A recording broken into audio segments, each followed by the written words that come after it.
3 தலைமுறை ஒரு வீட்டில் வாழ்ந்துட்டா அந்த வீட்டை இடித்து கட்டணும், இல்லாட்டி அதை மாற்றி அமைக்கணும் அப்படிங்கிறது அந்த காலத்தில் முன்னோர்கள் அதை சொல்லுவாங்க. தாத்தா வாழ்ந்த பூமி, அதுக்கடுத்து மகன் வாழ்ந்தார், அப்புறம் பேரன் வாழ்ந்தார். இந்த 3 தலைமுறைக்குள்ள எத்தனையோ ஒரு பிரச்சனைகளை எல்லாம் கடந்து அந்த பூமியை வச்சுட்டே இருப்பாங்க. 4வது தலைமுறையும் அந்த வீட்டில் வாழ்ந்துட்டு இருப்பாங்க. அவங்களுக்கு எதுவுமே நாங்கள் நல்லது நடக்கலையே அப்படிங்கிற கவலை உங்களுக்குள்ளேயும் கொஞ்சம் இருக்கும். 4 தலைமுறையாகி இதே வீடு இப்படியே தான் இருக்குதுங்க, இதை கொஞ்சம் கூட என்னால் மாற்றி அமைக்கவே முடியல அப்படின்னு ஜாதகத்தில் நிறையா பேர் ராசி கட்டத்தை பார்த்து, கிரகத்தை பார்த்து, நட்சத்திரத்தை பார்த்து ஆராய்ச்சி பண்ணிக்கிட்டே நம்ம இருப்போம். ஆனால் 3 தலைமுறையானால் நிச்சயமாக அந்த இடத்த மாற்றி அமைக்கிறத நல்லது.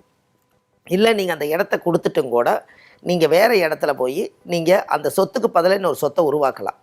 ஏன் அப்படின்னு கேட்டிங்கன்னா, இப்போது அந்த இடத்துல நிறையா நெகட்டிவானது 3 தலைமுறை ஆனாலே நெகட்டிவ் எனர்ஜி நிறையா இருக்கும். அந்த நெகட்டிவ்னா என்ன?